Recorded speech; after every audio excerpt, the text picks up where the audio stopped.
प्रिय छात्रों, पुनः आप सभी का स्वागत है एक बार डॉक्टर अमित की पाठशाला में। छात्रों, पिछली क्लासेस में हम लोगों ने प्री हिस्ट्री के बारे में पढ़ा था।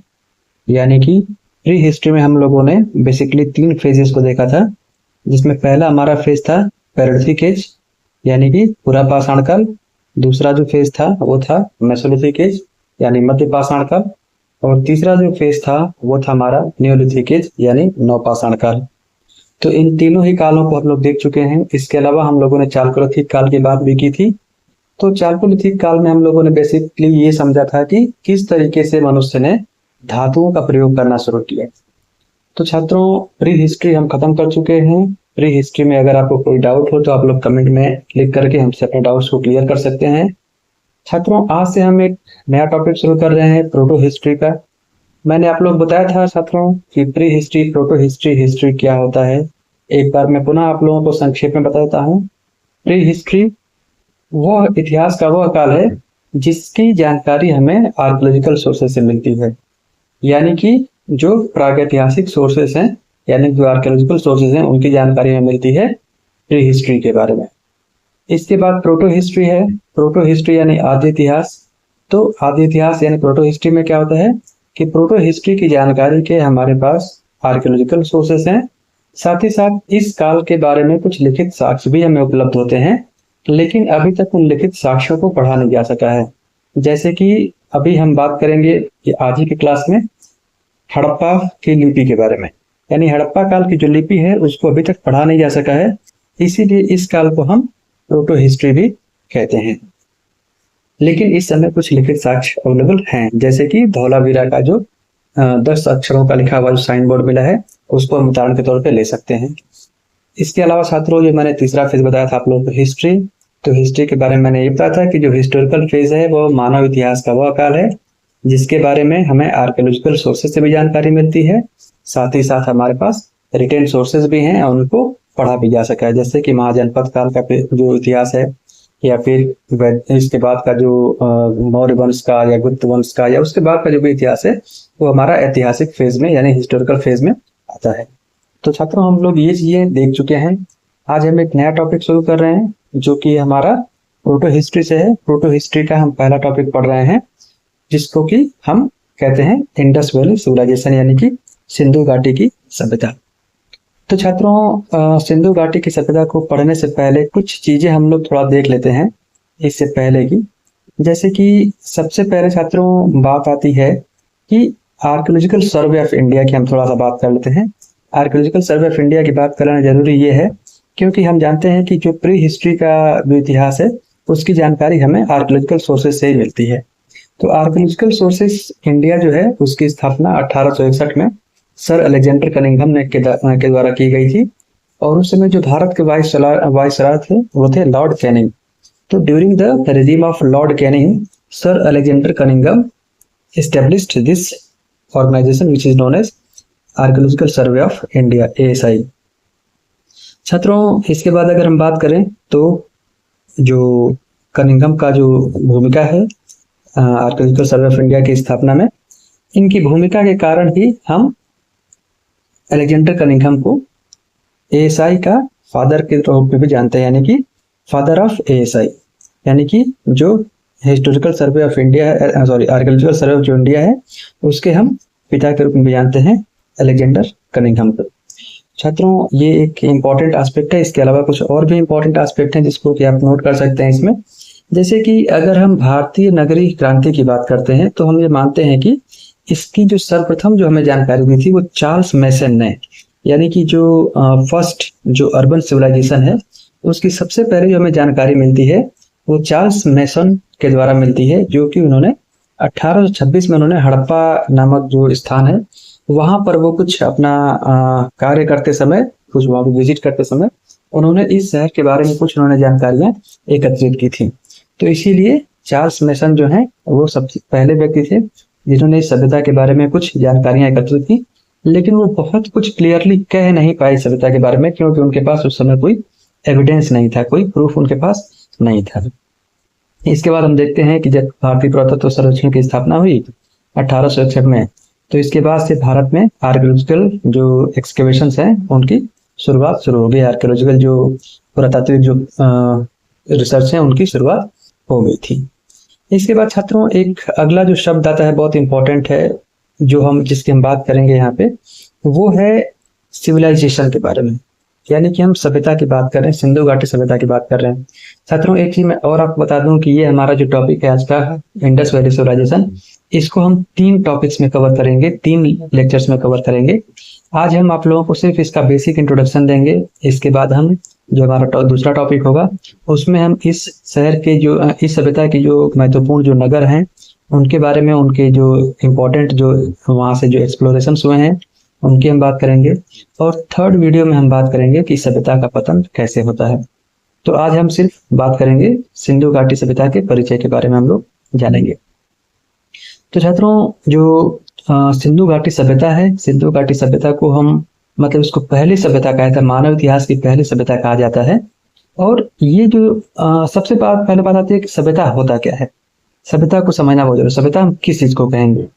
तो छात्रों आप जानते हैं कि मनुष्य जो है वो जब अपना जीवन जीता है तो वो अपने जीवन को आसान बनाने के लिए कुछ संस्थाओं का निर्माण करता है, जैसे राजनीतिक संस्थाएं हो गई, या सुरक्षा से जुड़ी हुई जो संस्थाएं हैं उनका विकास हो गया, या मनुष्य अपने किसी भी जीवन को आसान बनाने के लिए किसी भी तरह के इंस्टीट्यूशन को जो डेवलप करता है, उन इंस्टीट्यूशंस का डेवलपमेंट ही जो है वो एक सभ्यता के अंतर्गत आता है। जैसे कि अगर हम देखें तो अगर इसके हम डेफिनेशन देखें तो ऑक्सफोर्ड डिक्शनरी जो है वो बताती है कि human society with its developed social organisation और the culture and way of life of a society और country at a particular period in time is known as civilisation. यानी मानव समाज अपने विकसित सामाजिक संगठन के साथ या किसी विशेष समय में समाज या देश की संस्कृति और जीवन शैली को सभ्यता के रूप में जाना जाता है। तो मनुष्य जो है वो अपना डे टू डे लाइफ को जीने के लिए जो एक इंस्टीट्यूशनल डेवलपमेंट करता है या जो अपना कल्चर का डेवलपमेंट करता है, उसे ही हम सभ्यता जानते हैं के नाम से जानते हैं। और सभ्यता एक लंबी प्रक्रिया है, यानी कि एक लंबे समय में विकसित होने वाली प्रक्रिया है। सभ्यता 1 या 2 दिन में डेवलप नहीं होती है या कुछ सालों में डेवलप नहीं होती है, बल्कि इसको विकसित होने के लिए हजारों साल का समय लगता है। इसके बाद छात्रों बात आती है संस्कृति के बारे में, कल्चर। तो कल्चर क्या है? तो कल्चर मनुष्य के जीवन में, दिन प्रतिदिन के जीवनचर्या में जो घटित होने वाले जो भी कस्टम्स हैं या उनकी जो बिलीफ सिस्टम है या जो उनकी आइडियाज हैं, उनको हम कल्चर कहते हैं। यानी कि कोई भी रीति रिवाज हो गया मनुष्य का, या फिर उसके जो विचार हैं या विश्वास हैं या जो कर्मकांड हैं, ये सब मनुष्य के कल्चर में आ जाते हैं। तो कल्चर जो है वो सिविलाइजेशन का एक छोटा सा पार्ट है। यानी कल्चर के बियॉन्ड भी ऐसी बहुत सारी चीजें हैं, कल्चर के अलावा भी ऐसी बहुत सारी चीजें हैं जो कि सिविलाइजेशन में आती हैं, जिसमें कि कल्चर भी उसका एक भाग है। तो छात्रों ये जो सिंधु घाटी सभ्यता है, इंडस वैली सिविलाइजेशन है, जिसको हम सिविलाइजेशन कहते हैं। सिविलाइजेशन इसको क्यों कहते हैं, सभ्यता क्यों कहते हैं? क्योंकि अगर आप सिंधु घाटी का इतिहास देखेंगे तो सिंधु घाटी के जो लोग थे उन लोगों ने अपने कई सारे इंस्टीट्यूशंस डेवलप कर लिए थे, कई सारे ऐसे ऑर्गेनाइजेशन डेवलप कर लिए थे जो उस समय के समाज को आगे बढ़ाने के लिए, उस समय की सामाजिक व्यवस्था को आगे बढ़ाने के लिए इन ऑर्गेनाइजेशंस का बहुत महत्वपूर्ण भूमिका थी। जैसे चाहे व्यापारिक संस्थाओं का निर्माण करना हो या फिर अपने समाज में किस तरीके से उसको एक आगे लेके बढ़ना है, ये पूरा इंस्टीट्यूशन इन लोगों ने डेवलप कर लिया था। इसीलिए हम इस काल को उन लोगों ने अपना एक रिचुअल सिस्टम डेवलप कर लिया था। जैसे हमें कुछ उदाहरण मिलते हैं कि जो इंडस वैली सिविलाइजेशन के लोग थे वो लोग अपना कर्मकांड वगैरह भी परफॉर्म करते थे, यानी कि यज्ञ वेदियां वगैरह जो मिली हैं उनसे हमें कुछ कर्मकांड करने के भी कुछ उदाहरण मिलते हैं। तो इस तरीके से इसी कारण हम सिंधु घाटी का जो इतिहास है उसको हम सिंधु घाटी सभ्यता भी कहते हैं, यानी इंडस वैली सिविलाइजेशन भी कहते हैं। छात्रों जो सिंधु घाटी सभ्यता है ये सबसे पहले लगभग 3500 ईसा पूर्व के आसपास विकसित हुई, यानी अराउंड 3500 BC में इस जो सिविलाइजेशन का इमर्जेंस हमें देखने को मिलता है। और सिंधु घाटी सभ्यता को हम 3 फेज में डिवाइड कर सकते हैं छात्रों। इसको आगे हम अभी बात करेंगे कि किस तरीके से जो प्री हड़प्पन फेज है वो लगभग आपका 3500 से लेकर के और 2600 BC के बीच में है। 3500 ईसा पूर्व से लेके 2600 ईसा पूर्व के बीच में है। फिर इसके बाद जो मैच्योर हड़प्पन फेज है वो 2600 BC से लेकर के और 1900 BC के बीच में आता है। इसके बाद जो एक डिक्लाइन फेज शुरू होता है इसमें 1900 बीसी के बाद में, तो लगभग 1900 बीसी से लेकर के और 1400 बीसी के बीच में या 1300 बीसी के आसपास जो है इस सभ्यता का पूर्णतः पतन हो जाता है। तो इस तरीके से हम देखते हैं कि जो सिंधु घाटी सभ्यता है वो उसका विकास लगभग 3500 ईसा पूर्व में शुरुआत इसकी हुई और लगभग 1300-1400 ईसा पूर्व के आसपास में इस सभ्यता का पतन हो गया। तो पतन क्यों हुआ, क्या कारण थे, वो सारी चीजें हम लोग इस पूरे लेक्चर में समझने का प्रयास करेंगे अगले 3 दिनों में, 3 लेक्चर्स में। छात्रों, ये एक इमेज है। इस इमेज में आप देख सकते हैं जो सिंधु घाटी का जो क्षेत्र है उसका पूरा विस्तार इसमें दिखाया गया है। यानी कि ये जो सभ्यता है ये आज के अफगानिस्तान, पाकिस्तान और जो नॉर्थ वेस्ट इंडिया है, नॉर्थ वेस्ट इंडिया यानी कि हम गुजरात को ले सकते हैं, गुजरात के कुछ क्षेत्र हैं, या आपका राजस्थान है, या पंजाब है, या आपका इधर जम्मू कश्मीर का क्षेत्र है, या पूरा पाकिस्तान का क्षेत्र ले लीजिए, या उत्तर प्रदेश का जो क्षेत्र है, यहाँ तक जो है ये सभ्यता विकसित थी। तो सिंधु घाटी की जो सभ्यता है वो एक बड़े ही विस्तृत क्षेत्र में फैली हुई थी और इसी कारण ये अपने समय की बहुत एक उत्कृष्ट, या ये कह सकते हैं कि बहुत विस्तृत सभ्यताओं में इसकी गिनती की जाती है सिंधु घाटी सभ्यता की। छात्रों, इसके बाद अगर हम बात करें सिंधु घाटी सभ्यता की कुछ अन्य महत्वपूर्ण अगर इसकी हम विषयों की बात करें तो हम ये कह सकते हैं कि ये जो सिंधु घाटी की सभ्यता थी ये इसकी समकालीन कुछ अन्य विश्व में भी सभ्यताएं थी। जैसे कि हम उदाहरण के तौर पे मेसोपोटामिया की सभ्यता ले सकते हैं या फिर मिस्र की सभ्यता ले सकते हैं। तो मेसोपोटामियन सिविलाइजेशन और इजिप्टियन सिविलाइजेशन जो थी वो सिंधु घाटी की सभ्यता के समकालीन ही मानी जाती हैं। और छात्रों, इसके साथ ही साथ अगर हम देखें तो सिंधु घाटी जो सभ्यता है, जैसे मैंने अभी आप लोगों को बोला है कि 3 भागों में हम विभाजित कर सकते हैं सिंधु घाटी सभ्यता के इतिहास को। जो पहला भाग है वो आपका प्री हड़प्पन फेज आता है या अर्ली हड़प्पन फेज आता है, यानी कि प्रारंभिक या पूर्व हड़प्पा चढ़ान आता है। और इस फेज में हम देखते हैं कि जो सिंधु घाटी सभ्यता है वो विकसित हो रही थी। लगभग 3500 ईसा पूर्व के आसपास में सिंधु घाटी सभ्यता का विकास होना शुरू हुआ।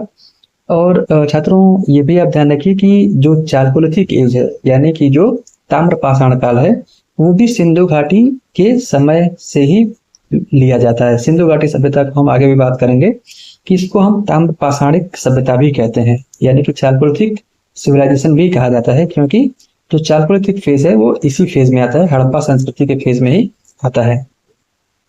तो लगभग 3500 ईसा पूर्व के आसपास में सभ्यता विकसित होनी शुरू हुई, अपने प्री फेज में आई और लगभग 2600 बीसी में यानी 2600 बीसी में ये सभ्यता अपने पूर्णतः चरम सीमा में पहुंच गई, यानी कि इसका पूर्णतः विकास हो गया।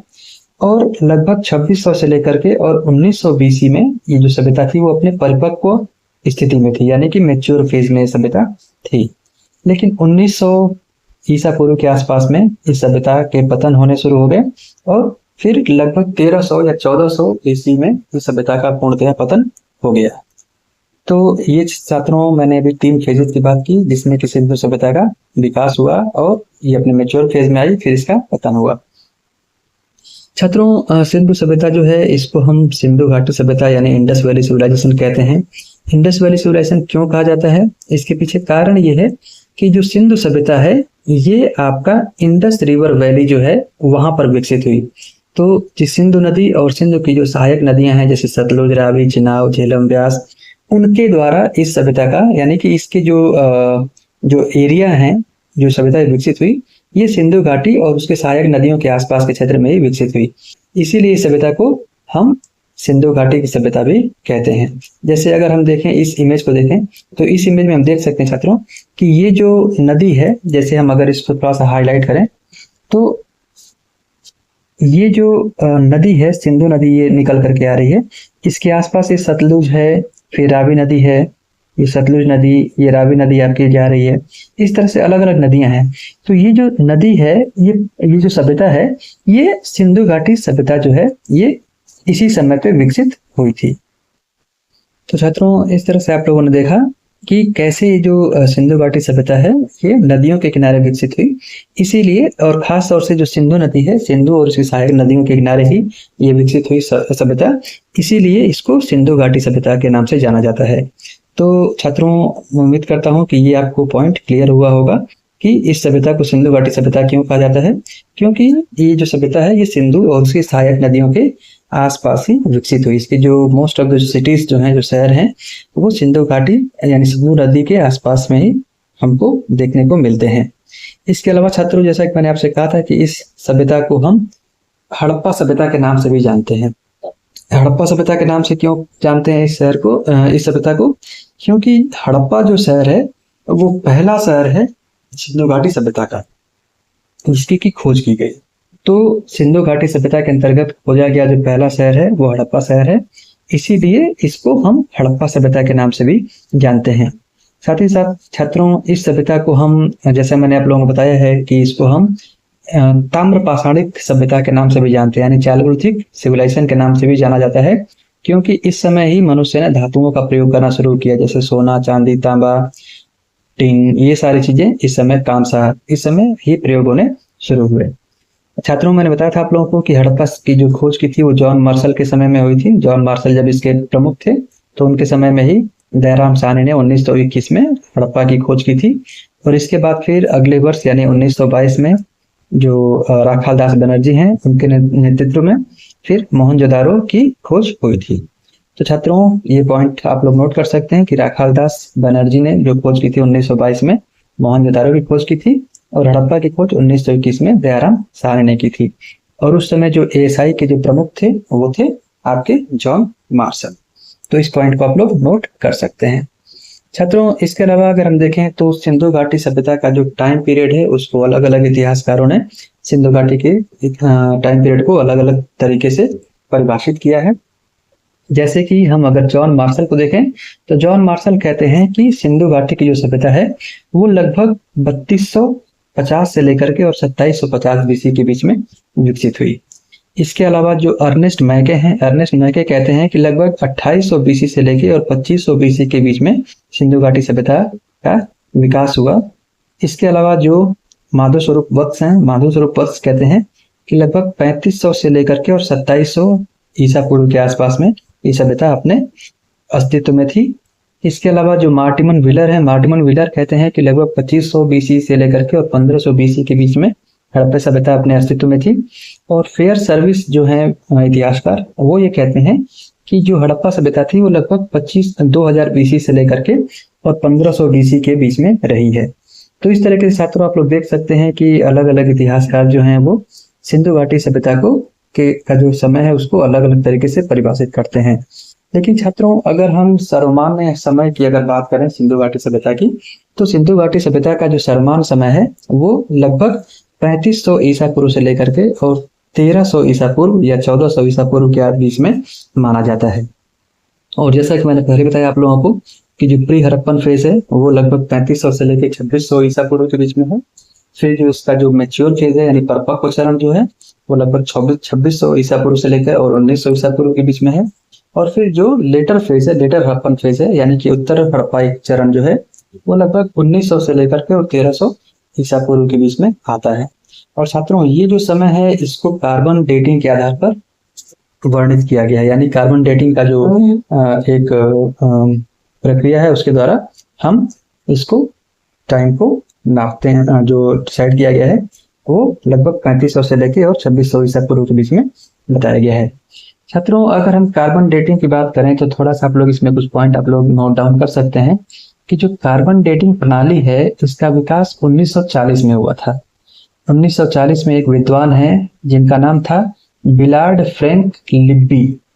बिलार्ड फ्रैंक लिब्बी जो एक विद्वान है, इनको इसके लिए फिर 1960 में नोबेल प्राइज भी मिला था। तो बिलार्ड फ्रैंक लिब्बी ने 1940 में कार्बन डेटिंग प्रणाली का विकास किया था और इस कारण इनको नोबेल प्राइज भी दिया गया था। छात्रों, इसमें आप लोग जैसा जानते हैं कि जो दो कार्बन के जो समस्थानिक होते हैं, कार्बन 12 और कार्बन 14, तो इन्हीं की गणना के माध्यम से हम जो किसी भी जो पौधे हैं या कोई भी जो जीवित जो प्राणी हैं उनकी हम जीवन गणना का पता लगाते हैं।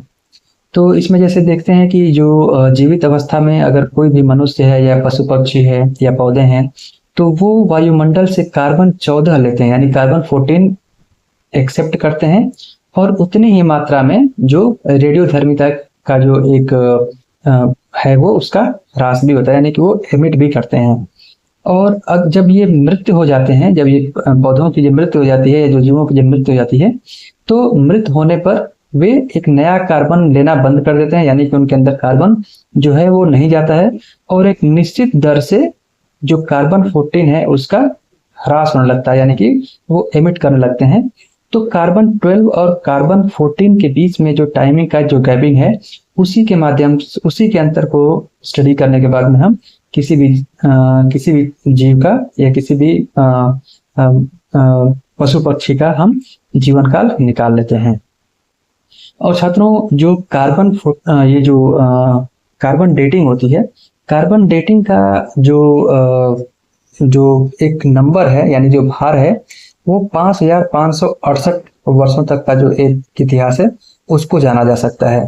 यानी कि 5568 वर्षों तक का जो एक इतिहास है उसको हम जान सकते हैं इसमें कार्बन डेटिंग के माध्यम से। यानी इसके अलावा छात्रों अगर हम बात करें तो लगभग जो कार्बन 14 है, ये जो एमिट होता है उसके एमिट के आधार पर ही हम इसका जानकारी निकालते हैं रेडियो जो कार्बन डेटिंग है उसके माध्यम से। तो छात्रों, ये कुछ इम्पोर्टेंट पॉइंट हैं। इसके अलावा अगर हम बात करें छात्रों, ये जो इस सभ्यता के बारे में, तो इस सभ्यता को आप जानते हैं कि पहली नगरीकृत सभ्यता भी कहते हैं। पहली नगरीकृत सभ्यता क्यों कहते हैं? क्योंकि ये जो इंडस वैली सिविलाइजेशन है पहली नगरीय सभ्यता है, यानी कि जो नगरों का विकास हुआ सबसे पहले वो सिंधु घाटी सभ्यता में देखते हैं।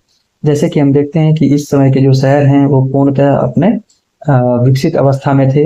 यहाँ ड्रेनेज सिस्टम बहुत, यानी कि पानी की निकासी की व्यवस्था बहुत उत्कृष्ट थी।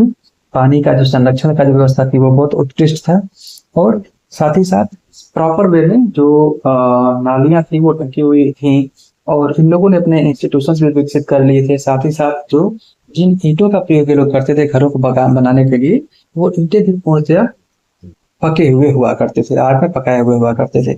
तो इस तरीके से हम देखते हैं कि जो सिंधु घाटी सभ्यता है वो पूर्णतः अपने विकसित अवस्था में थी, इसीलिए इसको हम फर्स्ट अर्बन सिविलाइजेशन भी कहते हैं, यानी कि पहला जो नगरीकृत संस्कृति थी, सभ्यता भी, इसको हम कहते हैं सिंधु घाटी सभ्यता को। और ये जो सिंधु घाटी है सभ्यता है, ये आज के समकालीन जो पंजाब प्रांत है या पाकिस्तान का जो सिंध प्रांत है, बलूचिस्तान, राजस्थान, गुजरात और पश्चिमी उत्तर प्रदेश तक फैली हुई थी। और अगर देखें तो जो इसका जो सबसे पश्चिमी क्षेत्र है वो बलूचिस्तान में पड़ता है, जिसको कि सुतकांगी डोर कहते हैं। तो जो वेस्टर्न साइड है इसका वो है बलूचिस्तान का सुतकांगी डोर, और जो वेस्टर्न साइड है यानी जो पश्चिमी क्षेत्र है वो आलमगीर उत्तर प्रदेश है, और जो फार ईस्ट का जो क्षेत्र है सबसे पूरब में जो पड़ता है वो आपका, जैसे मैंने बताया आपको कि उत्तर प्रदेश का आलमगीर है। इसके अलावा जो नॉर्थ का क्षेत्र है यानी कि जो उत्तर का क्षेत्र है वो आपका मांडा पड़ता है जम्मू कश्मीर में। और इसके बाद जो सबसे दक्षिणी क्षेत्र है वो आपका दायमाबाद पड़ता है, महाराष्ट्र अहमदनगर में पड़ता है आपका दायमाबाद। तो ये सबसे आपका दक्षिणी स्थल है। तो छात्रों, इस चीज को आप इससे भी समझ सकते हैं कि जो सबसे उत्तरी क्षेत्र है दायमाबाद आपका है, ये गुजरात में लिखा हुआ है लेकिन ये महाराष्ट्र में है, इसको थोड़ा सा आप करेक्ट कर लीजिएगा। इसके बाद आपका बलूचिस्तान सबसे वेस्टर्न इसका साइट है, सुतकांगी डोर। सुतकांगी डोर जो है बलूचिस्तान का क्षेत्र है, वो सबसे वेस्टर्न क्षेत्र है। इसके बाद मांडा जो है वो आपका जम्मू कश्मीर है, सबसे नॉर्दर्न क्षेत्र, और आलमगीरपुर उत्तर प्रदेश में इसका सबसे ईस्टर्न एरिया है। इसके अलावा छात्रों, अगर हम सिंधु घाटी सभ्यता की कुछ खास विशेषताओं की बात करें तो ये जो सिंधु घाटी क्षेत्र है, सभ्यता संस्कृति जो है, इसके हमें कई सारे स्तर दिखाई देते हैं। जैसे कि अगर हम इस शहर को देखेंगे, इस संस्कृति को अगर हम देखेंगे तो हम पाएंगे कि जो शहर होते थे इस समय के, ये दो भागों में से मिलकर बने होते थे। जो पहला भाग था उसको हम गढ़ कहते थे, यानी कि सेटडल कहते थे, और सेटडल यानी गढ़ जो है वो इसका ऊपरी हिस्सा हुआ करता था। और जो दूसरा इसका जो हिस्सा था जिसको कि लोअर टाउन कहते थे, निचला शहर कहते थे। और मोस्ट ऑफ जो सेटडल था यानी कि जो दुर्ग था या जो गढ़ का क्षेत्र था, उसमें समाज के जो धनी वर्ग के लोग रहते थे या अमेरिका के उच्च वर्ग के लोग रहते थे, वो सेटडल में रहा करते थे, यानी कि गढ़ में रहा करते थे। और जो निचला शहर था, लोअर जो सिटी थी, जो टाउन था, उसमें आम लोग रहा करते थे। इसके अलावा जो हड़प्पा के जो कई सारे शहर हैं जहाँ से हमें विशाल स्नानागार मिले हैं, यानी कि बाथ टैंक जो हैं वो हमको मिले हैं, ग्रेटर बाथ मिले हैं।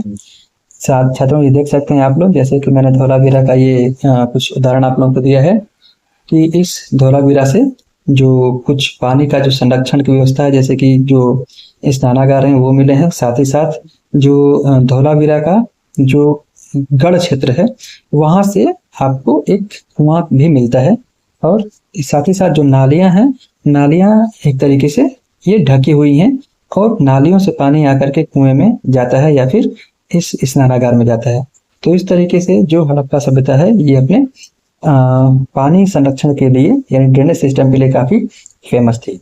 इसके अलावा हम देखते हैं कि यहाँ पे बहुत सारे अन्न भंडार मिले हैं, साथ ही साथ पकी हुई ईंटों का प्रयोग होता था।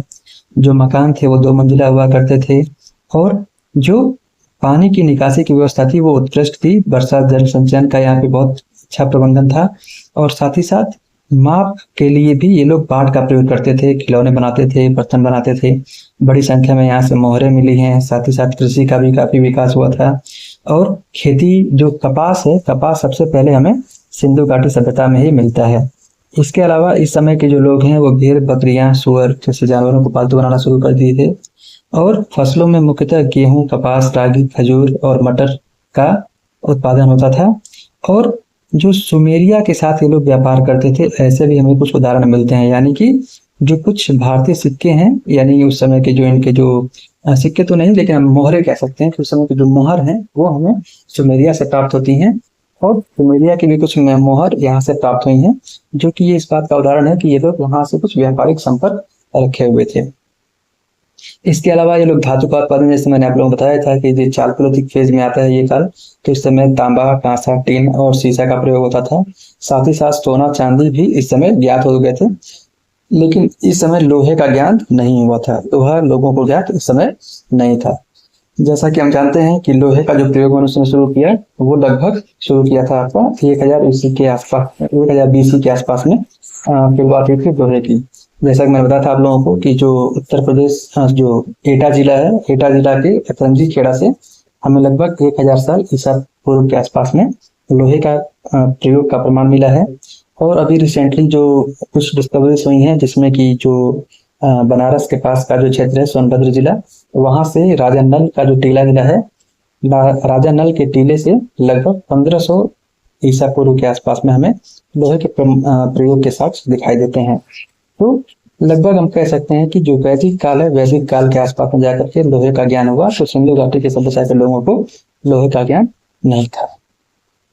इसके अलावा छात्रों अगर हम कुछ इम्पोर्टेंट और इस समय की विशेषताओं की बात करें, तो यहाँ पे मंदिर या महल जैसी कोई भी संरचना नहीं मिली है। यानी कि यहाँ पर कोई भी पैलेस या टेम्पल टाइप का कोई भी स्ट्रक्चर हमें नहीं मिला है।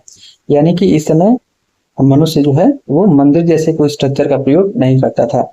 लेकिन इस समय बहुत सारे ऐसे टेराकोटास मिली हैं, बहुत सारे ऐसी मूर्तियां मिली हैं जो देवी देवताओं की मूर्तियां हो सकती हैं, ऐसा माना जाता है। और लोग पुरुष और स्त्री देवताओं की पूजा इस समय करते थे। जैसे कि मोहनजोदड़ो में खुदाई से एक मोहर मिली है जिसे पशुपति शिव के नाम से जाना जाता है।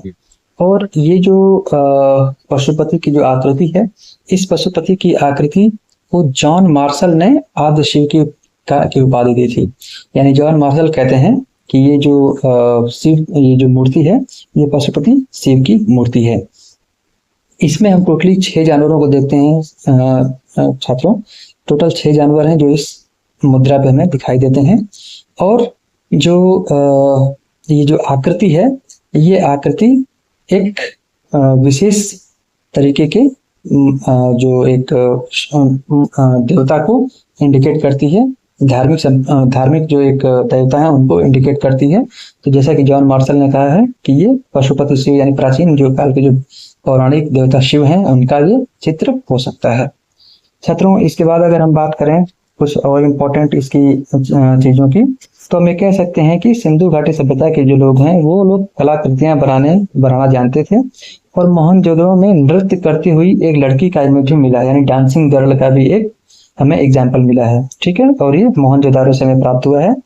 और इसके अलावा छात्रों अगर हम बात करें तो लगभग ये जो मूर्ति है इसको लगभग 4000 साल पुराना माना जाता है।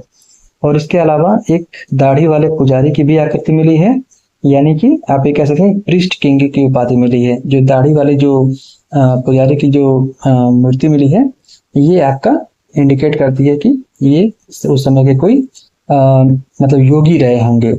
और इनका जो नेत्र है वो अर्ध खुला हुआ नेत्र है, और ये मस्तक पर अगर आप देखेंगे तो गोल अलंकृत इसमें कुछ वो है, मतलब सजावट की गई है, यानी कि अलंकृत इनका वो है नेत्र है। और साथ ही साथ जो मूर्ति है इसको कि पुरोहित माना जाता है, यानी पुरोहित राजा की संज्ञा इसको दी जाती है। और इसकी जो खुदाई हुई थी वो मोहनजोदड़ो से ये मूर्ति प्राप्त हुई है। इसके अलावा छात्रों अगर देखें तो मृतकों का अंतिम संस्कार इस समय किया जाता था, और लकड़ी के ताबूत में दफना कर इनको शवों के को दफनाया जाता था। और जो शवों का जो अंतिम संस्कार होता था उनको कलशों में रख करके भी दफनाया जाता था। सिंधु घाटी सभ्यता के लोग पढ़े लिखे नहीं थे, लेकिन छात्रों फिर भी जैसा कि मैंने बताया आप लोगों को कि धौलावीरा जो क्षेत्र है यहाँ से एक साइन बोर्ड मिला है। और इस समय के लोग जो थे वो लोग चित्रलिपि का यानी पिक्टोग्राफी का प्रयोग करते थे। ठीक है, पढ़े लिखे लोग नहीं थे, लेकिन इस समय के लोग जो है वो पिक्टोग्राफी का प्रयोग करते थे, चित्रलिपि का प्रयोग करते थे। इसका उदाहरण हमें धौलावीरा से प्राप्त होता है। जो धौलावीरा का साइन बोर्ड है वहां से हमें प्राप्त होता है। जैसे आप देख सकते हैं इस इमेज में कि मोहनजोदारो से जो कुछ टेराकोटा जो मूर्तियां मिली हैं उनको आप लोग देख सकते हैं।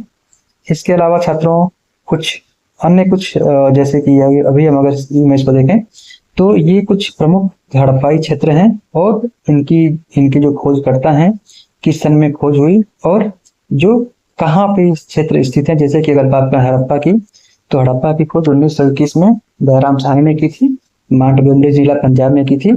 मोहनजोदड़ो की खोज 1922 में की गई थी, और सिंध के ललकारा जिले में की गई थी आर डी बनर्जी के द्वारा।